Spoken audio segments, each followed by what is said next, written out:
suis Jean-Louis Verdet, donc je suis chercheur au CIRAD et dans l'UMR AGAP, qui est une UMR de génétique qui s'intéresse aussi à la réponse des plantes au stress biotique et abiotique. Et je suis le responsable de la plateforme d'imagerie cellulaire FIV. Et je vais vous présenter les travaux que nous avons réalisés sur le phénotypage anatomique des maladies de dépérissement de la vigne. Donc ça résulte d'une collaboration avec l'Institut français de la vigne et du vin et le CIRAD depuis plusieurs années. Donc la vigne, elle souffre de nombreuses maladies, elle doit faire face, donc certaines sont connues comme le phylloxéra, le mildiou, et sont bien maîtrisées. Mais depuis le début du XXe siècle, il y a un certain nombre de maladies, ce sont des maladies de dépérissement qui posent des problèmes à la viticulture française et qui sont des maladies assez déroutantes, à la fois pour le viticulteur et pour le chercheur, pour la recherche. Et je vais vous parler surtout des maladies du dépérissement de la syrah et des maladies de dépérissement du bois liées à ces maladies. Donc. Les maladies du bois, les maladies de dépérissement, elles ont des caractéristiques assez déconcertantes. Bon, les plants s'affaiblissent au vignoble progressivement sur plusieurs années. Ça peut être 10, 15 ans, 20 ans après le greffage et la plantation. Il n'y a pas de traitement disponible. Pour les maladies du bois, il y avait un traitement en fait au cyanure qui a été interdit, bien sûr. Et aujourd'hui, il y a un regain de cette maladie au vignoble et ça pose des tas de problèmes. Et au niveau recherche, il n'y a pas de... C'est assez complexe, notamment si on veut suivre l'effet du climat, du sol, voir l'effet des génotypes, dans la mesure où les symptômes extérieurs qui sont détectables sont très erratiques. Ils peuvent être présents une année et l'autre année complètement absents. Mais ce que l'on constate sur une évolution sur le long terme, c'est un épuisement des cèpes et il y a une dégradation souvent interne des tissus et un épuisement physiologique. Donc c'est un réel problème. Face à cette complexité, l'imagerie propose une démarche qui est simple, c'est le voir pour tenter de comprendre. Et donc c'est ce qu'on a proposé notamment en phénotypage, de développer des méthodes de phénotypage anatomique pour étudier le dépérissement de la syrah, également les maladies du bois de la vigne.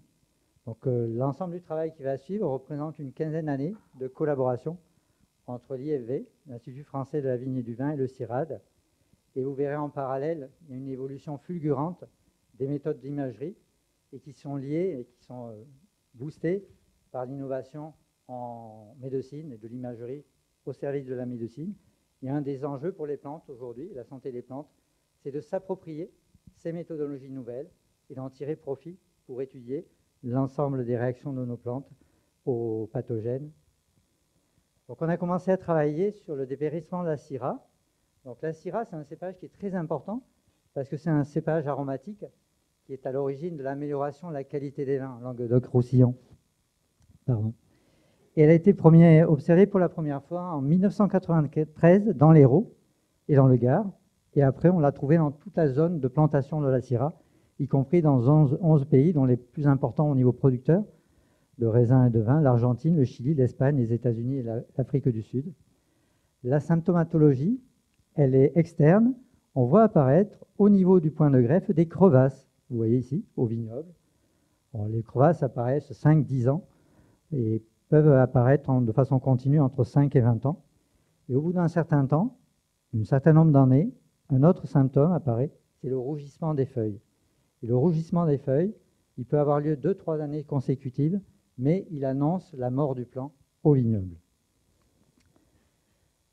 Donc c'est une maladie qui a touché de façon importante le vignoble français. Jusqu'à 80% des plants présentaient des symptômes au niveau des crevasses au niveau du point de greffe, et 20% de plants en général, dans les cas les plus graves, au niveau de la mortalité au vignoble. Et ça s'accompagne d'une perte importante de rendement, mais aussi des frais importants pour le viticulteur qui doit remplacer pied par pied et année après année ces plants au vignoble.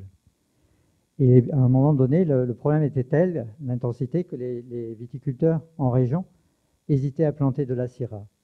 Donc l'affaiblissement du plant, il est progressif. Vous voyez ici, il y a les rougissements, et après, quelques années après, on voit la mort du plant qui se dessèche complètement.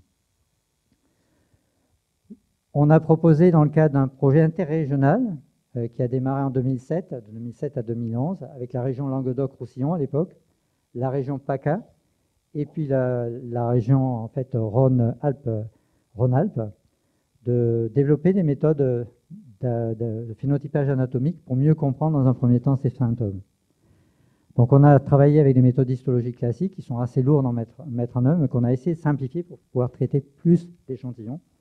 Et vous voyez ici une coupe histologique de feuilles rougissantes, et on voit en fait une accumulation importante d'anthocyanes, de polyphénol dans le parenchyme palissadique, et aussi une accumulation d'amidon qui a permis d'expliquer un des points d'affaiblissement des plants, qui est l'absence de stockage de réserves d'amidon dans les racines, et donc qui va impacter le redémarrage des plants au vignoble au printemps. On a également phénotypé tout ce qui était crevasse. Donc, vous voyez ici le cep crevassé, une tranche après sillage transversal, et ici la coupe histologique qui correspond.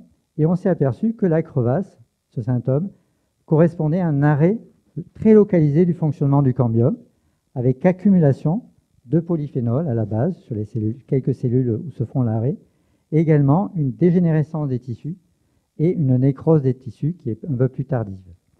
Donc ce phénotypage a permis d'expliquer ce symptôme. Vous voyez ici l'arrêt du fonctionnement du cambium. Le cambium continue à fonctionner de part et d'autre, et au fil des années, avec ce fonctionnement saisonnier du cambium, il y a croissance de part et d'autre de cet arrêt de fonctionnement, et ce qui génère la crevasse. Donc on a, dans ce phénotypage anatomique, utilisé la dendrochronologie. Donc c'est assez simple. C'est basé sur le fait qu'il y a une cerne de bois qui se forme par an.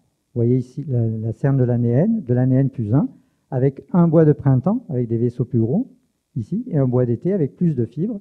Et ça, c'est l'année N plus 2. Donc en regardant à quel moment se produit cet arrêt du cambium, on peut voir ici qu'il se produit entre l'année N plus 1 et N plus 2, et à la fin de l'été, ici. Et donc on a pu phénotyper, et donc on a vu apparaître en fait des crevasses au fil des années, et on s'est aperçu que les premières crevasses, les premiers arrêts de fonctionnement du cambium sur des plants qui avaient plus de 20 ans, se produisaient les plus anciens 1 an après le greffage. Donc ça nous a mis la puce à l'oreille, bien sûr, et on s'est dit peut-être on peut utiliser ce critère pour faire un test de phénotypage précoce. Et à l'IFV, on a greffé les plants et on a coupé ces plants à 18 mois. Donc voilà un plant sain à 18 mois. Donc ce clone-là de Syrah présente un faible pourcentage de plants crevassés au vignoble, inférieur à 5%. Celui-là est fortement impacté, 80%. Et on peut détecter dès le stade de 18 mois, après le greffage, la formation des crevasses, un début de crevasse, et c'est un marqueur qu'on a identifié et qu'on va utiliser après pour faire ce phénotypage. Et donc on a testé un certain nombre d'accessions et on a regardé à 18 mois, on a détecté ce marqueur pour chacune de ces accessions et on l'a comparé avec les données venant du vignoble sur les symptômes crevassés. Vous voyez ici un clone peu sensible, 3% après 18 mois de crevasse, 3% au vignoble après 10 ans de culture. Un clone fortement impacté, 100% de plants crevassés au champ, et on a des taux de présence de ce marqueur fortement élevés, 77% des plants qui ont été testés, et des plants greffés. Donc ça nous a aidé, et ça nous a mis sur la piste de réalisation d'un test de screening et de sélection pour sélectionner des clones avec des faibles expressions de cette maladie. Et donc on a screené 368 accessions. Donc, pour certaines accessions, il y avait très peu de plants disponibles sur la base de ce critère anatomique. Et l'IFV en parallèle avait mis au point une méthode d'identification des clones par microsatellite, marqueur microsatellite. Et il s'est trouvé par chance qu'il y avait un de ces marqueurs qui était corrélé avec des cas très graves de maladie à 88%. Et donc on a utilisé ces deux critères, à la fois le marqueur microsat et puis le marqueur anatomique 18 mois après le greffage, pour sélectionner en fait des clones de Syrah avec peu d'impact sur en termes de maladie. Et donc, on a fait ce screening et ça a permis de radier dès 2007, 8 clones sur les 16 qui étaient recommandés par l'IFV à l'époque. Et on a pu, en fait, identifier 3 nouveaux clones qui ont été agréés à la fois par l'IFV sur leurs critères agronomiques et œnologiques, et donc recommandés aux pépiniéristes et aux viticulteurs. Donc ça a permis de juguler ce problème en fait, de dépérissement de la Syrah. Donc ça, c'est un cas intéressant. On reprend l'idée d'aller vers les champs et où on a en fait un recul suffisant pour voir l'impact réel en termes de sélection sur le contrôle de cette maladie, donc via de la sélection clonale. Maintenant, je vais vous parler des dépérissements. Donc c'est une maladie en fait ancienne, mais dont le problème est de plus en plus présent dans le vignoble du fait de l'interdiction des traitements à l'arsenic. Et en fait, vous voyez 3 types de maladies du bois, le phytose ici, l'ESCA, qui sont provoqués par des champignons différents. Là, on a un agent pathogène, mais ce n'est pas le cas pour la Syrah, il n'y a pas d'agent pathogène identifié. Et le Black Dead Arm, et il y a des symptômes foliaires ici, et tout se passe au niveau, il y a d'autres symptômes à l'intérieur du cep, et on regarde ici des sections de cep, et on voit des dégradations du bois. Donc on voit des liserés ici de réaction de la plante, et ici on a une dégradation importante, c'est le stade ultime, on appelle ça l'amadou. Le bois est complètement friable, il est complètement délignifié sous l'attaque du champignon, et en fait, ce qui est intéressant, c'est de regarder la corrélation entre ces symptômes foliaires visibles à l'œil nu et ce qui se passe à l'intérieur du cep. Et on voit qu'il n'y a pas du tout de corrélation. Vous avez ici l'intensité des symptômes foliaires, l'intensité de la dégradation du bois. En fait, c'est une vigne dont tous les plants, il y avait 25 plants ont été arrachés. On avait évalué pendant plusieurs années les symptômes foliaires. Et ici, on a mesuré le bois mort et le bois l'amadou au sein du cep par dissection et pesé. Et on a mesuré ce volume, et vous voyez qu'il n'y a pas du tout de corrélation pour ce plan-là.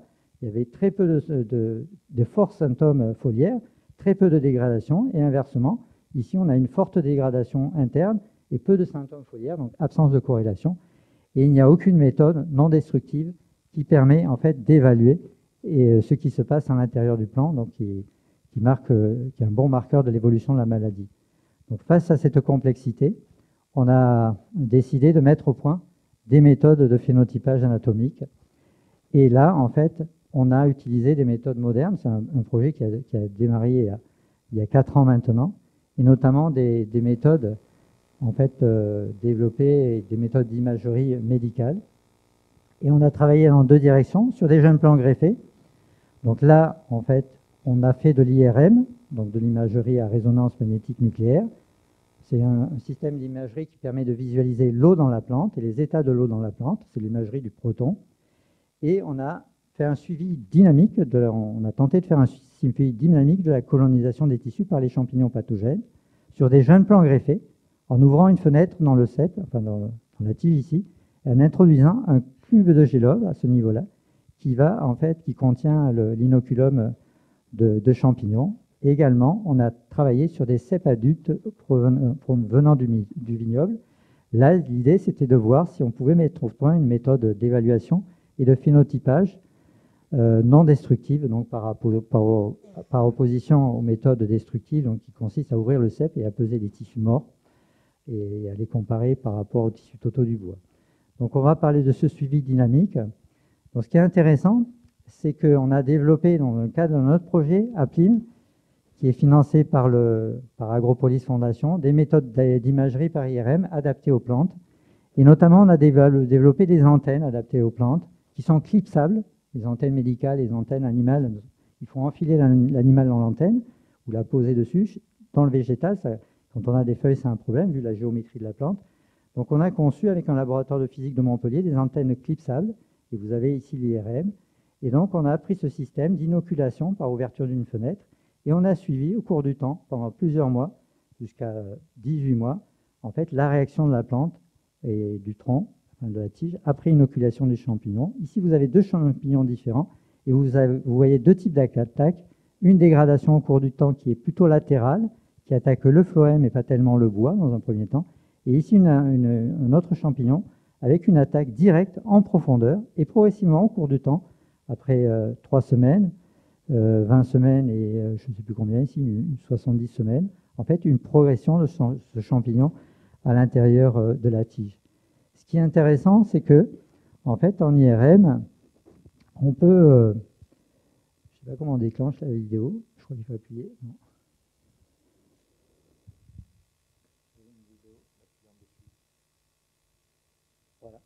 Voilà. Vous avez un suivi dynamique ici, donc c'est une cartographie M0 qui représente l'eau dans la plante, et vous voyez au cours du temps, 70 jours après l'inoculation, la progression du champignon.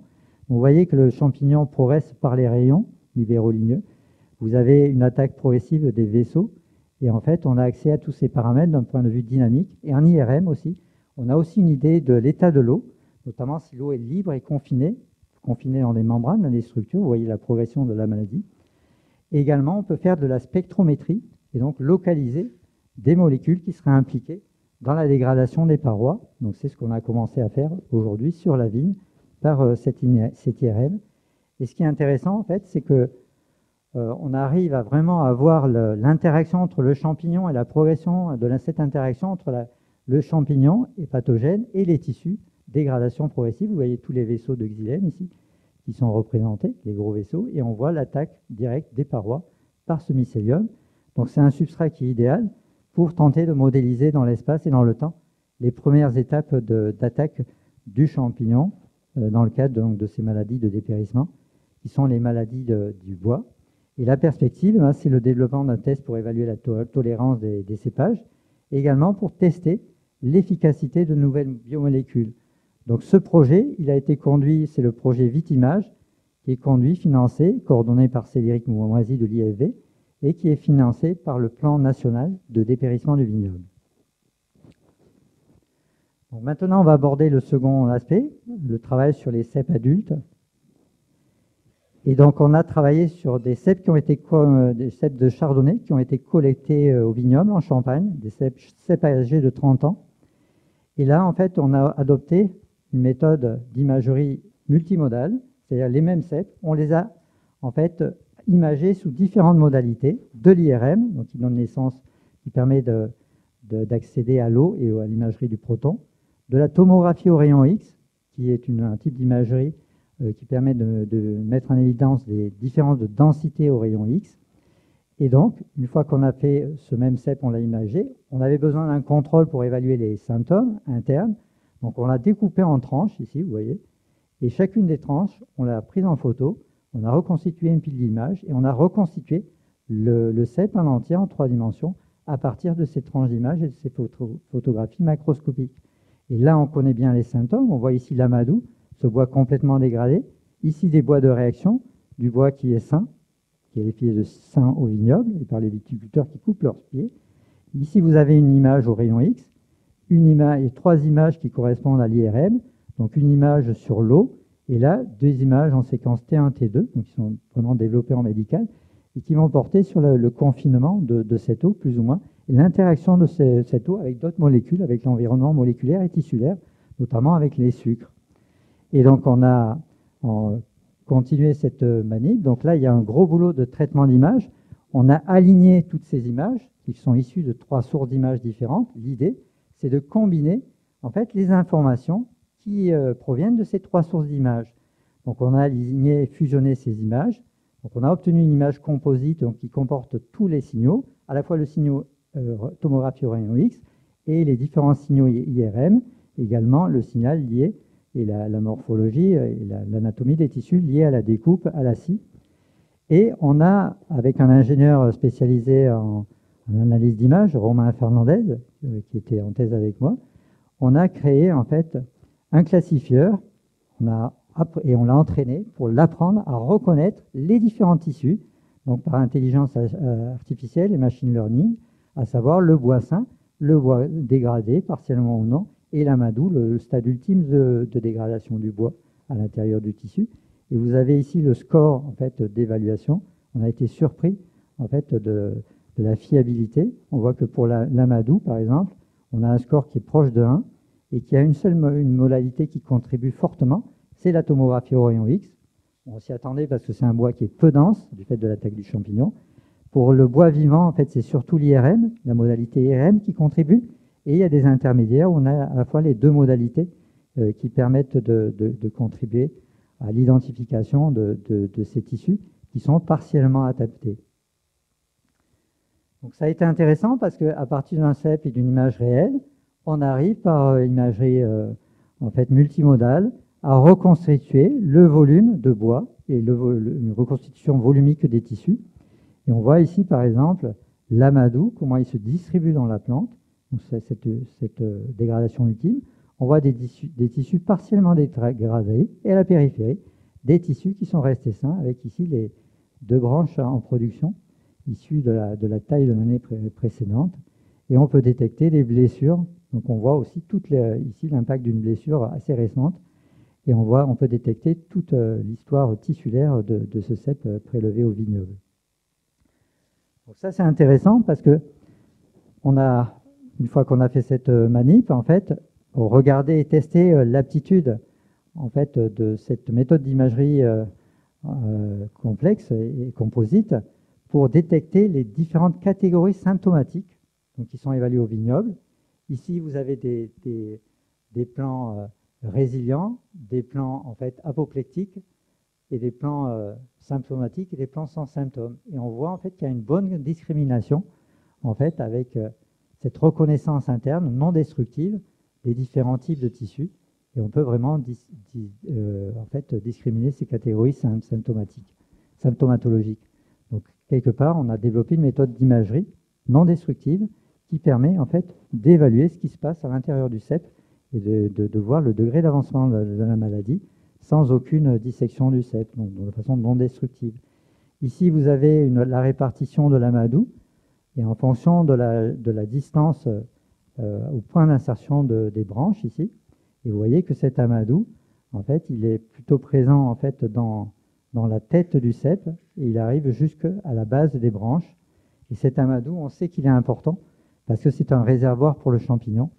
Et donc, ça permet, dans les perspectives, de pouvoir en fait, proposer des méthodes qui sont utilisées aujourd'hui par les viticulteurs de curetage de cet amadou, d'extraction de cet amadou, mais d'extraction ciblée et, j'allais dire, chirurgicale, puisqu'on connaît exactement le volume et la structure et le positionnement dans le cep de ce qu'il faut extraire.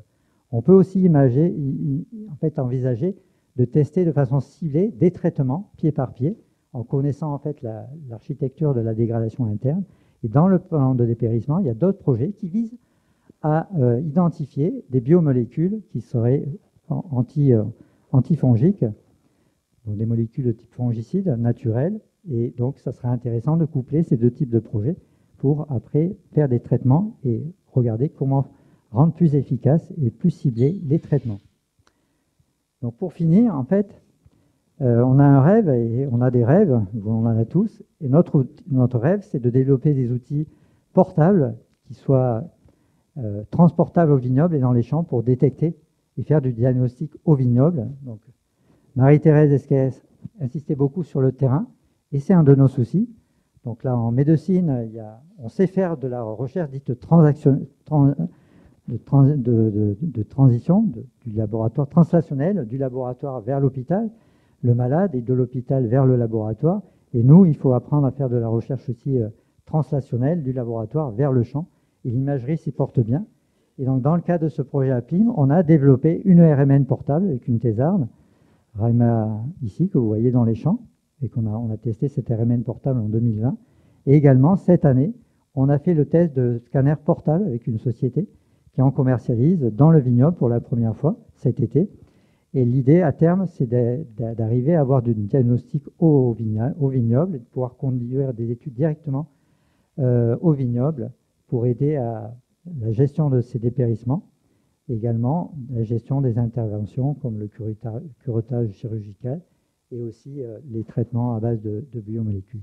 Je voudrais finir pour remercier tous les participants à ces projets, donc au projet interrégional dépérissement de la CIRA, également au projet Vitimage, donc financé plan de dépérissement national de dépérissement et qui est coordonné par Cédric Moisy.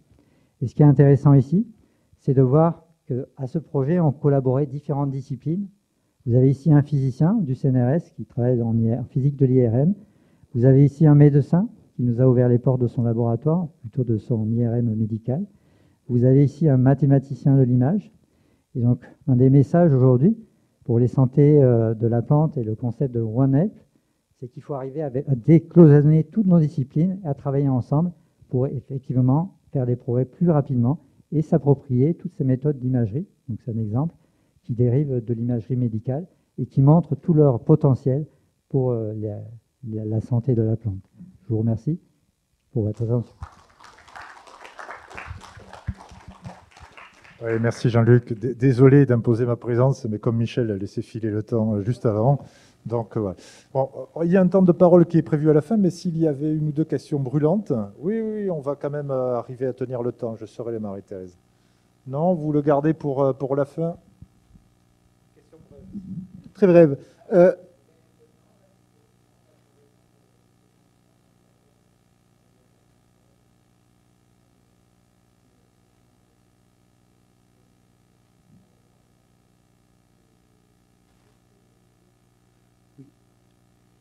Pourquoi la Syrah, sachant que c'est le cépage le moins sensible aux maladies du bois en général?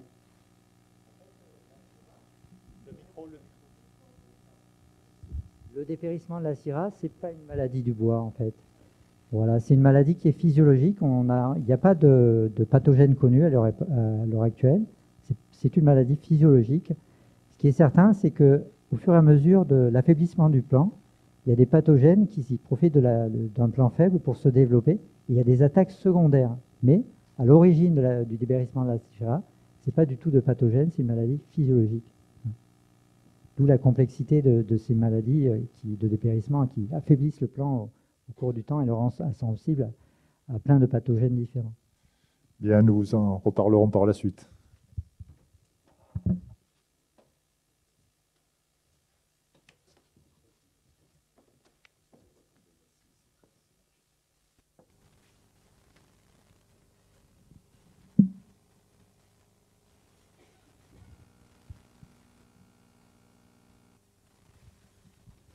Bien, Mireille Chabot, LIPME, Laure Banche sur Tournesol. Bonjour, merci aux organisateurs de me donner aussi l'opportunité de présenter nos travaux. Donc, moi, je suis Mireille Chabot, je suis ingénieure de recherche à l'INRA de Toulouse, au laboratoire des interactions plantes-micro-organismes. Et je vais vous parler de phénotypage de l'interaction entre le tournesol et une plante parasite, Orobanche cumana. Alors, un petit mot sur le tournesol. Donc, on est loin des plantes modèles. C'est une plante d'intérêt agronomique importante, en particulier pour la production d'huile. Et elle est produite partout dans le monde, en particulier donc, en Europe de l'Est, mais aussi en France, en Espagne, en Turquie, en Chine, en Russie, en Argentine et aux États-Unis.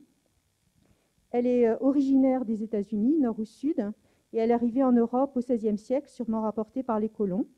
Elle a connu vraiment un développement et les premières sélections en Russie au XIXe siècle. Et aujourd'hui, elle est cultivée partout dans le monde. Quelques traits généraux. Donc, en fait, elle a vraiment commencé à se développer, cette culture, beaucoup à partir du moment où Leclerc et collaborateurs, dans les années 70, ont découvert la stérilité mâle cytoplasmique, ce qui a permis de faire des hybrides et d'augmenter considérablement les rendements et la teneur en huile des graines. Actuellement, c'est entre 25 et 50 quintaux par hectare, avec une moyenne de 27 quintaux en Occitanie et de 40% d'huile dans les graines. C'est une plante de la famille une dicotylédone de la famille des Astéracées avec 34 chromosomes, dont le génome a été séquencé il y a quelques années. Un travail qui a été fait à l'INRA de Toulouse en grande partie. Un génome qui fait dans les 3 gigabases et la difficulté du séquençage a porté sur le nombre très élevé d'éléments répétés sur ce génome. Alors le tournesol est confronté à de nombreux stress biotiques. Par exemple, les pigeons. Les pigeons adorent les jeunes plantules qui viennent de sortir de terre, au point qu'il faut mettre des effaroucheurs ou parfois ressemer. Des insectes comme les limaces ou les taupins, Le mildiou, qui est un oomycète, certains champignons, ça c'est à peu près maîtrisé. Et actuellement, finalement, le stress biotique majeur, c'est une plante parasite, Orobanche cumana, qui est spécifique du tournesol, avec des nouvelles races virulentes qui se développent au cours du temps. Et les pertes peuvent aller jusqu'à 100% dans certains cas. Cette plante parasite, donc elle attaque le tournesol, Helianthus anus et certains tournesols sauvages. Comme vous voyez, elle est présente partout sur les zones de culture du tournesol, mais curieusement pas aux États-Unis. Donc voilà à quoi ça ressemble dans des champs. Vous voyez ces émergences près des pieds de tournesol, ces tiges florifères. Je vais revenir sur le cycle. Elle est apparue dans la première moitié du XIXe siècle en Russie. Et en France, sa description est très récente, dans les premières descriptions en 2007. Elle est essentiellement dans le sud-ouest, en Vendée, Poitou-Charentes, là où on cultive le tournesol. Alors son cycle biologique, si on commence par des graines, c'est des toutes petites graines qui font 200-300 microns. Ces graines ont besoin d'être conditionnées dans l'eau, ce qui va leur permettre d'être capables de percevoir des molécules inductrices de la germination qui sont présentes dans les exudats racinaires du tournesol. Dans ce cocktail de molécules inducteurs, il y a notamment des strigolactones ou des sesquiterpènes lactones. Ça va permettre à la germination de l'orobanche à proximité de la racine de tournesol, développement d'un organe adhésif, des papilles qui vont mettre en contact avec la racine, et développement d'un organe spécifique des plantes parasites qu'on appelle l'ostorium, qui permet à la plante parasite de pénétrer dans la racine de tournesol et d'établir une connexion vasculaire, comme vous voyez ici en coupe, avec le vaisseau de la racine de tournesol et l'orobanche. Il y a une connexion vasculaire entre les deux qui va permettre à la plante parasite de détourner à son profit les nutriments, les flux de xylème et de phloème, et de développer ce qu'on appelle des nodules sur les racines, qui vont ensuite se transformer en bourgeons et en tiges. Donc toute cette partie est sous la terre, et puis les émergences vont sortir de terre pour donner des émergences florifères qui vont produire des milliers de graines. L'ensemble du cycle dure à peu près 4 mois, à peu près comme le tournesol. Une fois qu'un champ est infecté, il y a des milliers de graines dans le sol, c'est très difficile de s'en défaire. Donc moi, aujourd'hui, je vais vous parler principalement de cette étape du développement des nodules sur les racines. Donc, en fait, les différentes méthodes de lutte contre cette plante, il y en a plusieurs, mais finalement, les plus efficaces, c'est les résistances génétiques. Et un certain nombre de gènes de résistance sont utilisés en sélection, de HA pour Helianthus anus, Orobanche 1 à 7, pour des résistances sur des races de plus en plus virulentes. Sachant que souvent, c'est des gènes monogéniques dominants qui, petit à petit, vont être contournés par la plante parasite. Donc, il y a sans arrêt des nouvelles résistances, des nouvelles virulences, et du coup, besoin aussi de nouvelles résistances. Alors, la plupart des criblages ont été faits au champ, donc à des stades tardifs. Et donc, c'est très bien, mais ça ne nous donne pas d'informations sur le stade affecté par la résistance. On peut avoir un inoculum au niveau du champ qui est relativement hétérogène et aussi hétérogène d'une année à l'autre. Et de plus, au champ, il y a une culture par an, donc ça limite énormément les possibilités de phénotypage. Ça peut aussi dépendre des conditions climatiques. D'où l'intérêt de développer une méthode de phénotypage en conditions contrôlées, donc en rhizotron. On a appelé cette méthode rhizosane, c'est-à-dire que ça associe des cultures en rhizotron. Alors les rhizotrons, c'est des boîtes de plexiglas 12 par 12 cm qu'on a découpées spécialement pour ça, puisque le tournesol, c'est gros, et les boîtes de pétri, ça ne leur suffit pas. Et on associe ça avec une acquisition d'images par un nanocomputer Raspberry, couplé à une picaméra, et l'analyse d'images avec le logiciel d'analyse d'images ImageJ, qui est un logiciel gratuit. Alors le rhizotron, la culture en rhizotron, on va conditionner d'abord les graines de robanche pour les mettre en 7 jours en conditions dans l'eau et qu'elles deviennent capables de percevoir les molécules inductrices de la germination. On prégerme aussi les graines de tournesol. Et puis on va assembler tout ça dans un rhizotron. Donc cette boîte de plexiglas contenant de la laine de roche, dans laquelle on peut mettre une solution nutritive, un filtre en fibre de verre, et puis on va inoculer avec 10 mg de graines de robanche. Au bout de 21 jours, on a développement des nodules. Donc ça veut dire qu'on peut faire des phénotypages relativement rapides au bout de 3 semaines.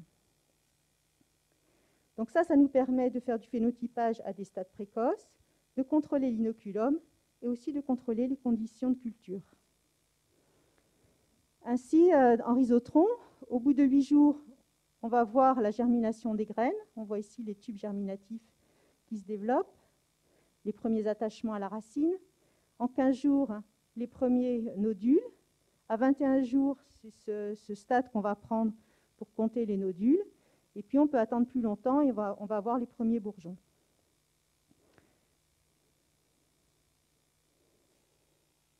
Donc on a associé cette culture en rhizotron à un système d'acquisition d'images avec un nanocomputer Raspberry.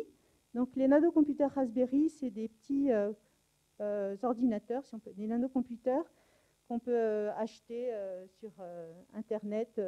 Le système computer et caméra, ça coûte environ 100 €. Ça nous permet finalement d'avoir un système dédié d'acquisition d'images pour nos rhizotrons. L'avantage d'avoir un système dédié, c'est que d'une part, on aura toutes les images prises exactement dans les mêmes conditions. Bon, pour ça, on n'a pas besoin d'un nanocomputer. Ça nous permet la traçabilité de toutes nos images. Et en fait, avec l'eurobanche, on travaille en milieu confiné pour éviter la dispersion de l'eurobanche par rapport aux risques environnementaux. Donc ça nous permet aussi d'avoir ces systèmes d'acquisition d'images dans un laboratoire confiné. On obtient des images qui font 8 millions de pixels, qui sont suffisamment bien définies pour qu'on puisse faire de l'analyse d'images derrière. Alors les étapes d'analyse d'images, en fait, on va profiter de la couleur orangée des tubercules. Donc après une étape de sélection de la zone d'intérêt, on va finalement régler nos couleurs. Là, c'est la teinte, saturation et brillance pour isoler ces tubercules grâce à leur couleur orangée.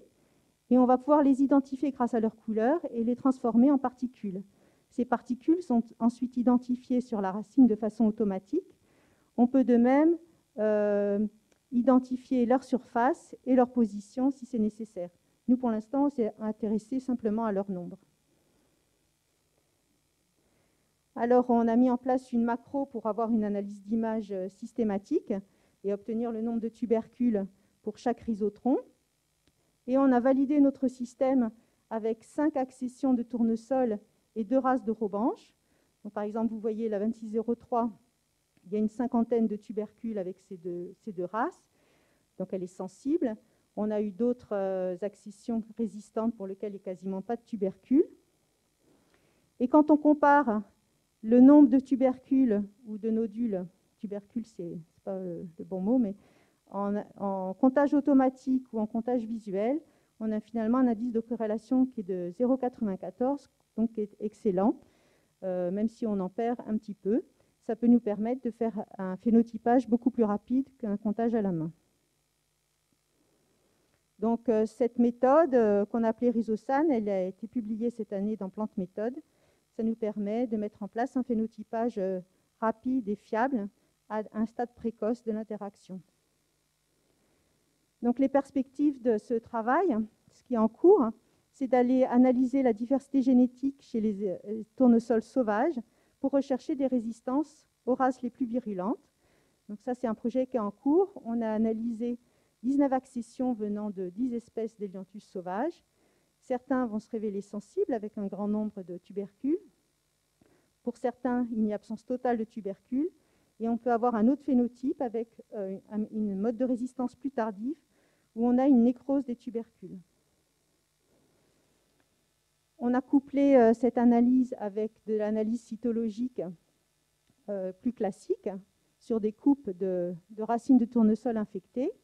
Ce qui est intéressant, c'est que sur l'ensemble de ces élianthus sauvages, on va retrouver toujours les mêmes mécanismes de défense, soit des épaississements de la paroi devant l'ostorium qui vont empêcher la connexion vasculaire, comme vous voyez ici, ou des accumulations phénoliques, qu'on voit ici par la coloration verte au bleu de toluidine, qui vont être un système de défense du tournesol devant l'ostorium, ou présence de mucilage dans le xylème, qui va aussi empêcher la connexion xylémique.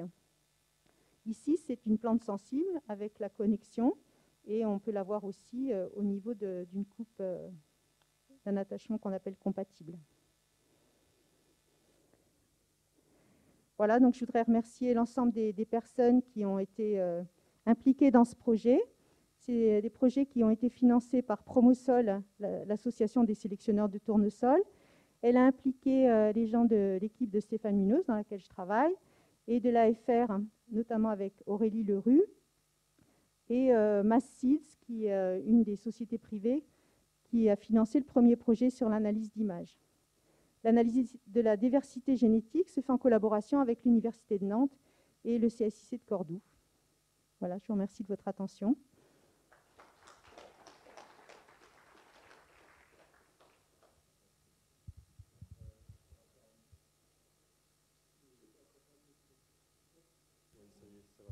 Une question. Flash. Entre un appareillage à plusieurs dizaines de milliers d'euros à Montpellier, 100 € ici pour des racines là-dessus, et de l'analyse quand même fonctionnelle derrière.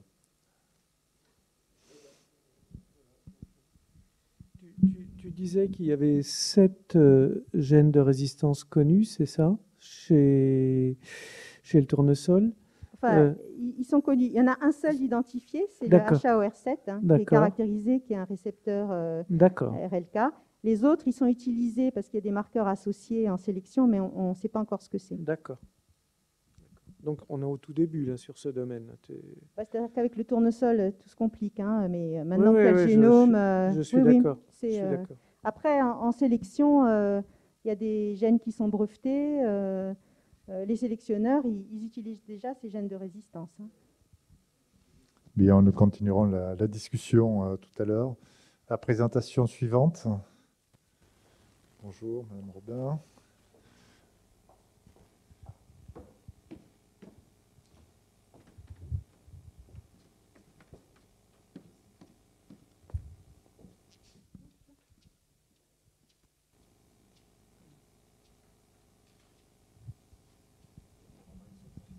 Oui. C'est à moi de mettre. Bon, d'accord. D'accord, pas de souci. Hein.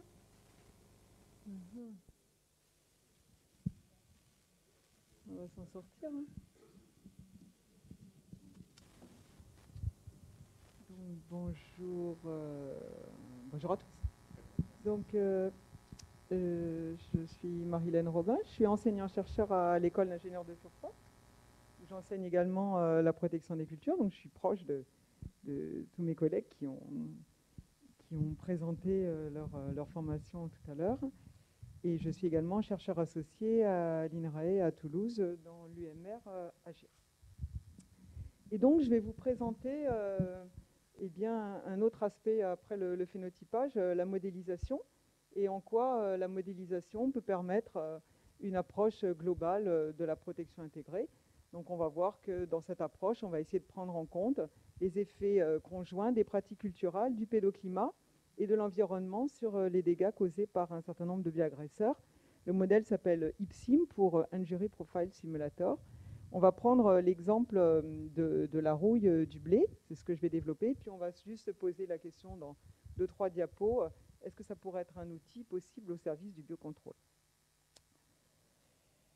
Bon, mais je vais revenir sur quelques bases, mais bon, j'imagine que tout le monde dans le public est déjà bien renseigné sur ce vocabulaire. Mais enfin, c'était pour qu'on parle tous de la même chose. Donc, si on se met à un instant T sur une culture donnée, vous pouvez avoir un ensemble de bioagresseurs. Donc, cet ensemble de bioagresseurs eh bien, on appelle ça dans notre cas un profil de dégâts, c'est-à-dire une combinaison d'un certain nombre de bioagresseurs qui peuvent entraîner une combinaison de dégâts. Donc les dégâts, pour être bien clair, c'est les symptômes, la déviation entre le phénotype que vous observez et le phénotype attendu. Donc l'ensemble de ces bioagresseurs présents à un instant T sur une culture donnée peuvent entraîner une combinaison de niveaux de dégâts, donc provoqués par ce cortège de bioagresseurs. Alors, ces dégâts, ces symptômes peuvent aussi entraîner des dommages qui peuvent être quantitatifs, comme une perte de rendement, ou qui peuvent être qualitatifs, comme par exemple la présence de mycotoxines dues à la fusariose des épis sur le blé. Et malheureusement, ces dommages peuvent également entraîner des pertes économiques pour l'agriculteur. Et donc, in fine, la protection des cultures, elle va viser à limiter ces dégâts pour essayer de limiter également les dommages et qu'il y ait le moins de pertes possible pour les agriculteurs.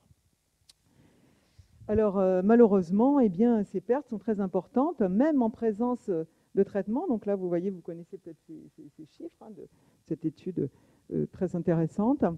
Sur le blé, par exemple, j'ai pris juste l'exemple du blé. Vous voyez qu'avec protection, il y aurait quand même 28% des rendements qui seraient détruits par les bioagresseurs. Et sans protection, la moitié des récoltes seraient perdues. C'est encore pire pour le pomme de terre ou pour le riz, une culture tropicale. Donc ça veut dire qu'il faut absolument protéger les cultures. On ne peut pas se passer de protéger les cultures. C'est peut-être pour ça qu'on est tous là aujourd'hui. Mais il faut les protéger peut-être différemment de ce qu'on a fait depuis plus de 50 ans. Donc juste une petite diapo que vous connaissez aussi tous. Donc l'impact aujourd'hui de ces 50 années d'utilisation des pesticides, d'abord des impacts toxicologiques. Là, je vous ai repris l'étude qui a été réactualisée, on ne voit pas très bien, mais qui a été réactualisée très récemment par l'INSERM, vous la connaissez certainement, donc sur les effets des pesticides sur la santé, l'expertise collective de l'INSERM qui a été réactualisée en 2021 avec les liens très forts de présomption entre un certain nombre de cancers et l'utilisation des pesticides, que ce soit chez l'homme, enfin chez l'adulte ou chez l'enfant. Au niveau des impacts écotoxicologiques, je vous ai juste mis cette carte où on voit les concentrations moyennes en pesticides dans les eaux souterraines en 2010 et en 2018. Et on voit que plus c'est foncé, plus il y a de pesticides retrouvés dans les eaux. Et sur ça, c'est les dernières cartes qu'on peut avoir. Et sur ces prélèvements, il y avait plus de 2000 points de prélèvement dans les eaux souterraines. Plus de 80% des eaux souterraines contiennent au moins un pesticide. Donc ça veut dire une pollution généralisée des eaux souterraines en France métropolitaine. Et on voit ce qui se passe aussi dans les DOM avec le retentissement qu'on peut connaître. Et puis un troisième impact, c'est un impact agronomique avec le problème des résistances et le nombre croissant d'individus, de bioagresseurs qui peuvent être résistants, comme on le voit aujourd'hui avec les adventices. Donc ça veut dire qu'il faut protéger les cultures, on l'a dit, c'est une nécessité, mais protéger les cultures peut être différemment. Donc ça veut dire que les concepts en protection des cultures doivent évoluer par rapport à ce qu'on a pu, au paradigme dominant pendant plus d'un demi-siècle, qui était donc sur une protection pratiquement exclusivement basée sur l'utilisation des pesticides. Donc la seule lutte chimique ne suffit plus aujourd'hui, et la lutte, eh bien, elle doit aujourd'hui combiner un certain nombre de méthodes, de solutions alternatives qui existent.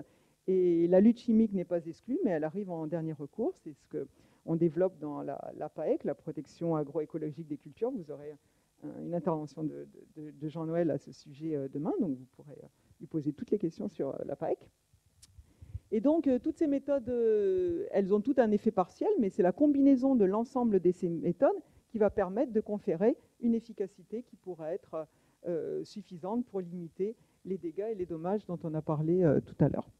Alors, le problème, il est que souvent, les études aujourd'hui, eh bien, elles s'intéressent à une méthode de lutte contre un certain nombre de bioagresseurs. Par exemple, on a fait pas mal d'études sur le contrôle génétique pour lutter contre différentes maladies du blé, par exemple. Ou alors, on s'est intéressé à l'ensemble de méthodes de lutte, mais pour lutter contre un bioagresseur. Et finalement, il y a très peu d'études aujourd'hui, ou très peu de modèles, qui se sont intéressés à l'impact et à l'intérêt de combiner l'ensemble des méthodes de lutte contre un ensemble de bioagresseurs. Or, les agriculteurs, c'est ça qu'ils ont à gérer, eux. Eux, ils ont tout un cortège de bioagresseurs qui sont tous en interrelation, en interaction ensemble. Et contre ce cortège de bioagresseurs, ils vont essayer d'opposer une grande palette de méthodes alternatives et de lutte chimique.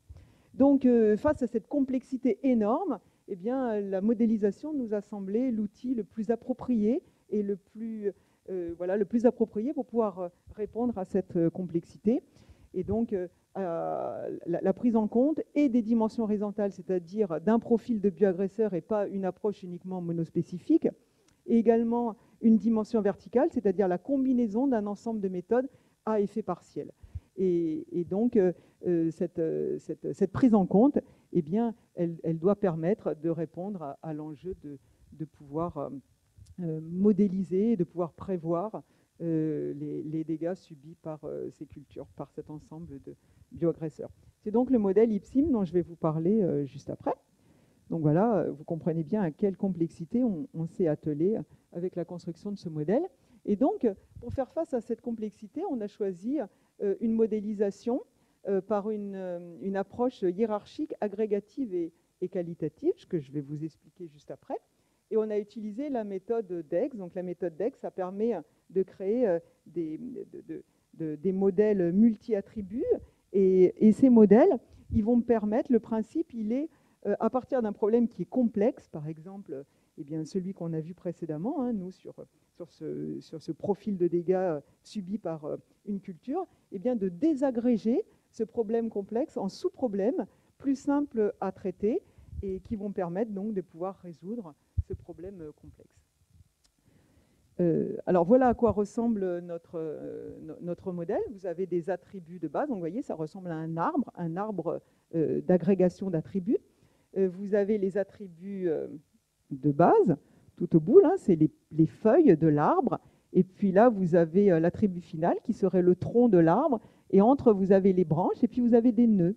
Et finalement, les attributs de base permettent, en s'agrégeant, de construire un attribut agrégé qui, eux-mêmes, en s'agrégeant, va faire un autre attribut. Et ainsi, on va monter d'un niveau inférieur à un niveau supérieur jusqu'au tronc. Et l'agrégation se fait grâce à des fonctions d'utilité, dont on va reparler après, de type si alors. Alors, pour construire ces modèles, avec donc le logiciel DEXI permet la mise en forme de ces modèles avec la méthode DEX. Donc, pour concevoir ces modèles, on s'est basé sur la bibliographie, que ce soit de la littérature grise ou de la littérature scientifique ou de la littérature technique, et également de l'expertise, on y reviendra après. Et il y a 3 étapes pour construire ces modèles. Premièrement, il faut organiser les attributs, c'est-à-dire se dire mais quels sont tous les facteurs qui peuvent favoriser la sévérité de telle maladie, de tel insecte ou de tel adventice. Ensuite, il faut définir toutes les valeurs que peuvent prendre ces attributs, donc définir les échelles de ces attributs, et ensuite définir l'étape d'agrégation, c'est-à-dire comment je le construis, mon arbre, là, qu'est-ce que je mets comme interaction entre ces différents attributs. Alors, ici, vous allez, donc là, je vais rapidement revenir sur le modèle conceptuel. Donc, si on part d'un agriculteur, ici, là, notre agriculteur, il est là. Donc, notre agriculteur, il se trouve dans un contexte socio-économique, il est dans un contexte environnemental, un contexte pédoclimatique. Et dans tout ce contexte, il va choisir un système, il va construire un système de culture et avec un choix de pratiques culturales. Et les choix qu'il va opérer dans ce contexte particulier vont générer un profil de dégâts. Et donc, notre modèle, il est intégré à l'intérieur de ce schéma, puisque le profil de dégâts, ça va être la sortie de notre modèle, et puis l'environnement, le pédoclimat et les pratiques culturelles, ça va être les données d'entrée de notre modèle. Donc vous voyez bien que le profil de dégâts, c'est le résultat de toutes ces interactions hiérarchiques qui se passent au niveau de l'agroécosystème. Et d'où l'intérêt d'avoir choisi une démarche de modélisation hiérarchique et agrégative pour bien traduire cette complexité hiérarchique qui existe au sein de l'agroécosystème et qui génère le profil de dégâts qui sera observé. Alors, j'ai pris le modèle l'exemple de la rouille parce que c'est une publication, enfin c'est un modèle qui a été publié, donc voilà pourquoi je reprends ce modèle-là, mais vous allez voir qu'on en a développé beaucoup depuis. Donc ce qui est important quand vous partez sur ce type de modélisation, c'est de bien connaître le bioagresseur. Il faut déjà faire beaucoup de bibliographie pour connaître le bioagresseur. Donc là, j'ai mis le cycle, mais je ne vais pas le développer. Hein. Ce qui est intéressant, c'est de savoir que, par exemple, la rouille brune, elle se maintient sur des repousses de blé. Et elle va, à l'automne, il peut y avoir déjà des premiers cycles. Ensuite, au printemps, il y aura des nouveaux cycles de sporulation, etc. Donc, ça veut dire qu'au niveau des méthodes, des facteurs qui influencent l'infection, c'est quoi les facteurs? Ça peut être des facteurs culturaux, la gestion des repousses agriculteurs, la date de semis, le choix de la variété, la fertilisation. Mais ça peut être aussi des facteurs climatiques, voire des facteurs liés au sol, et puis d'autres bioagresseurs aussi. Donc tout ça, hein, tout ce que vous voyez autour, c'est tout ce qui va influencer et plus ou moins favoriser la présence de notre maladie. Alors, grâce à cette connaissance du cycle et à cette bibliographie, à toutes ces lectures que nous avons pu faire, nous avons pu schématiser ce modèle de simulation de la rouille brune. Donc, vous voyez que l'intensité des dégâts, elle est par hypothèse due à 3 composantes principales que sont le pédoclimat, les pratiques culturelles et l'environnement biologique. Et chacun de ces attributs se décompose lui-même en sous-attributs et également en sous-attributs. Donc, vous retrouvez bien ici la structure hiérarchique et agrégative du modèle. Et grâce à la bibliographie, on a pu distinguer des variables qui avaient un effet très important sur la rouille brune. Donc, ils apparaissent en jaune ici. Ceux qui ont un effet faible ou peu déterminé en bleu et ceux qui n'ont pas d'effet en violet. D'accord ?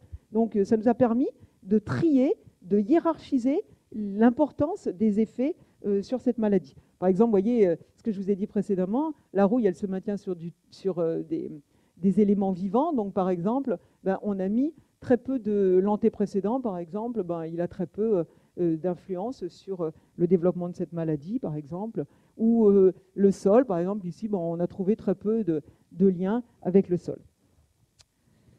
Je continue. Alors voilà le modèle tel qu'il a été construit. Donc c'est un arbre, hein, vous avez bien compris, qui est construit grâce à la littérature, l'expertise, des ateliers de co-conception qui nous ont permis aussi de mettre à plat. Hein, c'était vraiment toujours des moments assez fabuleux. On a mis à plat toutes les connaissances que les experts pouvaient avoir et puis on a débattu comment ces facteurs ils interagissent entre eux, comment ils peuvent plus ou moins influer la sévérité de la maladie. Et donc, on a retenu 11 attributs d'entrée et 6 attributs agrégés. Donc ça, c'est un travail important, ça ne le semble peut-être pas, mais pour arriver à cette sévérité finale de la rouille brune, on a donc retenu l'effet des pratiques culturelles, l'effet, alors là on a marqué du sol et du climat parce que c'est l'intitulé général, mais en vérité on n'a gardé que le climat, et puis l'influence également du territoire. Et vous voyez que les pratiques culturelles, c'est le sous-arbre le plus important, ce qui témoigne de l'importance des pratiques culturelles et de la complexité des pratiques culturelles et de l'importance des interactions qui existent entre les différentes pratiques culturelles. Bon, je vais aller plus vite. Donc, on a défini des échelles pour les attributs. Donc, si par exemple, là, on s'intéresse à l'atténuation en culture, vous avez le choix de la variété, le niveau de fertilisation azotée et la densité de semis. Et on a une échelle uniquement à 3 ou 4 niveaux, parce que plus vous allez mettre d'échelles, plus vous allez complexifier les tables par la suite. Et par convention, en rouge, ça veut dire que c'est défavorable à l'utilisateur, et en vert, c'est favorable à l'utilisateur, donc dans ce cas-là, à l'agriculteur. Et donc, c'est défavorable à la maladie. Vous voyez, si la variété, c'est marqué en rouge, donc elle est très sensible, donc c'est défavorable à l'agriculteur. Et par contre, si c'est résistant, ben, c'est favorable à l'agriculteur. Bon, ensuite, on a défini pour chaque attribut d'agrégation, eh bien, on construit des tables. Et la valeur de l'attribut d'agrégation se construit en associant, on pourrait dire, les valeurs des attributs qui sont sous-jacents. Je m'explique. Par exemple, ici, le choix de la variété, vous voyez, vous avez 3 possibilités. L'azote, vous avez 2 possibilités. La densité de semis, vous avez 3 possibilités. Donc, ça fait 3 fois 2, 6. 6 x 3, 18. Hein, c'est à peu près mon niveau de maths. Et ben, ça vous fait 18 règles d'agrégation ici. Parce que c'est fondé sur la fonction de type si alors. Donc, si la variété est très sensible, si on habille beaucoup d'azote et s'il a semé, là finalement vous voyez ça ne change pas grand chose, la densité de semis, ben, on a estimé que c'était très favorable à la maladie. Par contre, les lignes 1 et 18, c'est toujours les lignes les plus intéressantes, les plus faciles à remplir. Si la variété est très résistante, s'il n'a pas mis beaucoup d'azote et si en plus il n'a pas semé très dense, ben, ça va être très défavorable à la maladie. Donc voilà à quoi ça ressemble ensuite quand le modèle il se calcule. Donc là, vous rentrez toutes vos données d'entrée du modèle et puis le modèle il va calculer la sévérité finale grâce aux règles d'agrégation. Donc là, j'avais discriminé deux types de systèmes de production, un système de production conventionnel, un système bio. Et donc la différence, elle est surtout due ici, vous voyez, aux pratiques culturales, où dans un cas, on a détruit les repousses, on a utilisé une variété résistante, etc. Alors, quel est l'intérêt de la modélisation IPSIM? Déjà, c'est une large appréciation agrégative. Donc, ce qui est intéressant, c'est qu'on agrège l'ensemble des pratiques agricoles, on agrège l'ensemble de tous les facteurs qui peuvent agir sur la sévérité du bioagresseur, et en ne conservant d'ailleurs que ceux pour lesquels il y a un consensus scientifique. Hein. S'il n'y a pas assez de données, pas assez de consensus, on ne les a pas conservés. Et vraiment, l'intérêt de ce modèle, l'originalité de ce modèle, c'est de prendre en compte toutes ces interactions qui peuvent conduire à la compréhension de la sévérité finale. Donc vraiment, on aborde la complexité de l'agroécosystème dont on a parlé au début, qui semblait vraiment infranchissable. Eh bien, grâce à ce type de modélisation, on aborde toute cette complexité. Ça permet également de hiérarchiser les facteurs avec leur poids. Donc là, je vous ai mis un exemple. Bon, les pratiques, par exemple, elles peuvent compter pour 55%, le pédoclimat 40% et l'environnement 5%. Ça nous permet aussi d'avoir cette réflexion et de se dire « Ah ben oui, alors c'est les pratiques qui comptent le plus, donc c'est sur ça que je peux agir en priorité, etc. » Donc c'est une approche qualitative, je ne l'ai peut-être pas assez dit, parce que tous les attributs sont renseignés par des mots. Par exemple, la densité de semis, elle est faible, forte ou normale. L'azote, il est faible, fort, normal, etc. Parce que pour nous, c'était vraiment ça qui permettait le plus de traduire, d'être le plus générique pour traduire l'influence de ce facteur. Et voilà, ce modèle a une forte capacité d'adaptation. Et puis alors, pour utiliser ce modèle, c'est un outil d'aide à la décision qui permet d'évaluer soit ex ante, donc avant la mise en place de la culture, ou ex post, après la récolte et avant la culture suivante, pourquoi j'ai ce niveau de dégâts et comment je pourrais revenir pour avoir moins de dégâts l'année suivante. Donc ça, ce sont des outils pour concevoir des systèmes de production plus agroécologiques, et puis on s'en est aussi beaucoup servi pour faire de la formation. Et donc cette démarche de modélisation, elle a fait plein de petits, on est très fiers les parents.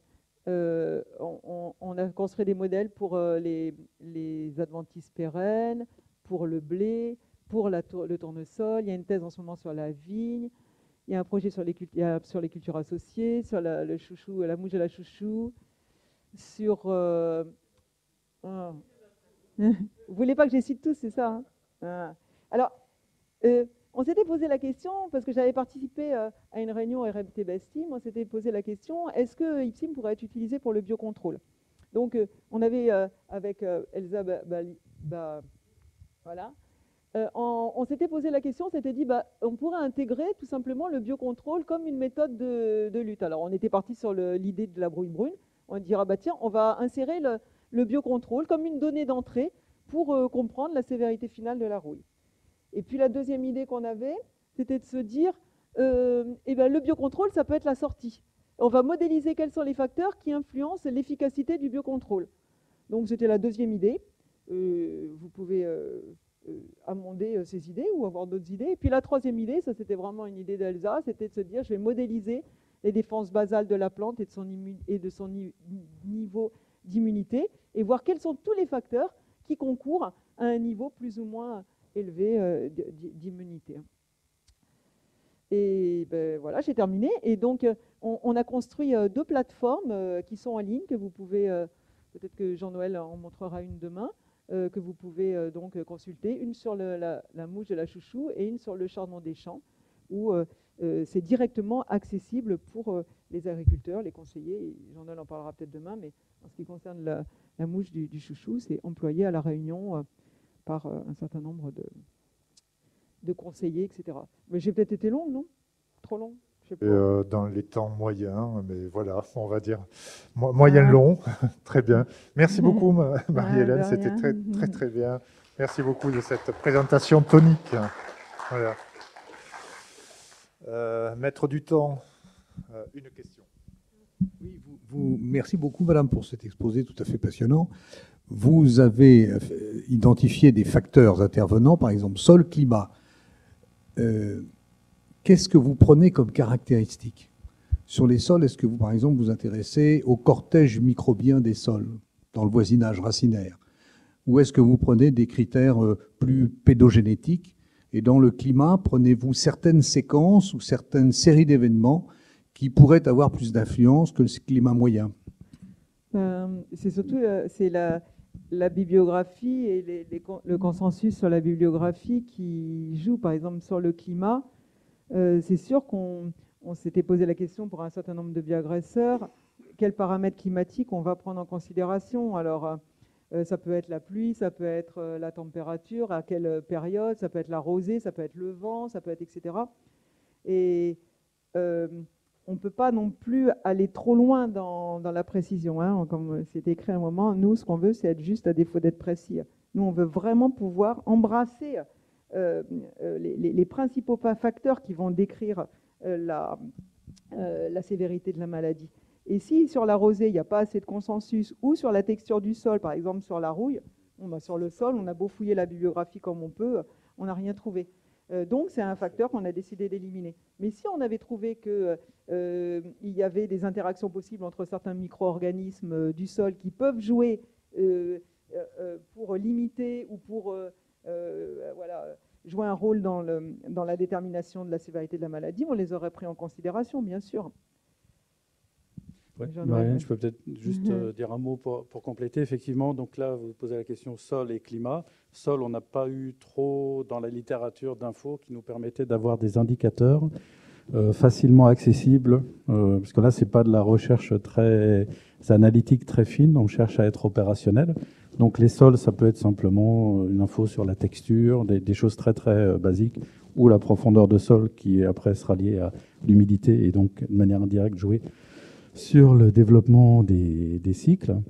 Par contre, sur le climat, ce qu'on peut faire, ce qui est intéressant, c'est de coupler cette approche de modélisation qualitative ordinale à des méthodes plus classiques de data mining, où on a des jeux de données de sévérité, pour lesquels on a des séquences de pluie, de température, proposer des milliers d'indicateurs, et puis reconstruire comme ça, par des méthodes d'intelligence artificielle, des indicateurs où simplement en entrée, on met un scénario climatique, on utilise l'algorithme et on le transforme en climat favorable, défavorable ou moyennement favorable. Et c'est un couplage intéressant qu'on a commencé à faire avec Marie-Hélène. Je vais vous proposer, là, avec l'autorisation de Marie-Thérèse et de Michel, nous prenons 10 minutes pour des questions pour l'orateur et les 2 oratrices qui ont présenté, dont Jean-Luc, Mireille, Marie-Hélène. Donc si vous avez des questions, la Syrah et autres maladies du bois, sur les tubercules qui n'en sont pas, des nodules qui n'en sont pas non plus, enfin bon, les plantes parasites. Voilà. Toi, tu veux te poser une question? Je voulais poser une question à Marie-Hélène, parce que du coup, puisque ça repose sur des bases bibliographiques, comment vous actualisez régulièrement ces modélisations par les nouvelles références? Oui, c'est une bonne question.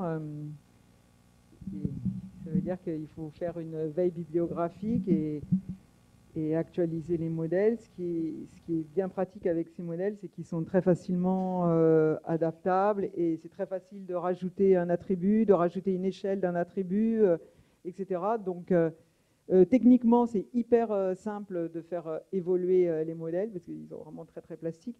Il faut juste le temps de faire de la veille bibliographique pour pouvoir... J'ai vu justement un aspect microbiote du sol. Hein. C'est des choses que vous avez commencé à intégrer déjà voilà, par exemple, c'était un travail qu'on voulait commencer avec Elsa dans le cadre du RMT Best Team et qui devrait débuter. Donc, j'ai une question pour Jean-Luc, là. Il est où, Jean-Luc? Jean-Luc, t'es où? T'es là-bas? Ok. Donc, tu proposes, en fait, vous avez une RMN au champ et donc vous essayez d'amener de la technologie au champ. Oui. Et donc, dans les structures dans lesquelles je suis impliqué, si on se pose beaucoup la question de la manière dont va se tourner, si tu veux, dont va devenir la séparation de la vente et du conseil. Donc, finalement, si tu veux, quand tu vends des produits phyto, tu sais très bien ce que tu fais. Par contre, quand tu fais, on va dire, de la veille sanitaire, parce que c'est ce que tu proposes de faire. Donc, ça veut dire il y a un équipement, tu vas sur le terrain, donc avec des outils portables, et donc tu vas participer à donner un diagnostic et à faire des recommandations de curetage, etc., etc. Comment ça va s'installer, ça, dans les problématiques de séparation Voilà, c'est pas bon. Hein. Bon, ok. Oui.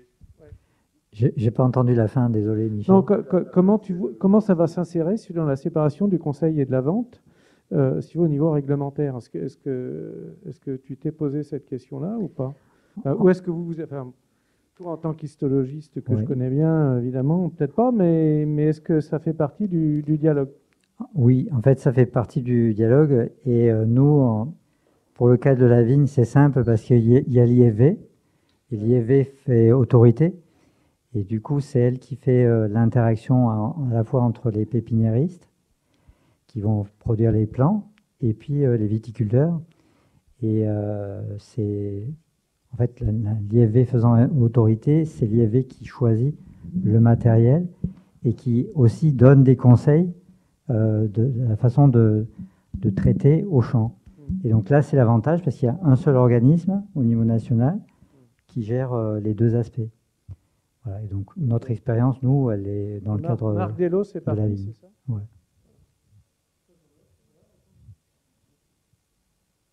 Et c'est vrai que c'est une question relativement complexe. Et c'est certainement du cas par cas qu'il faut regarder. Et voilà.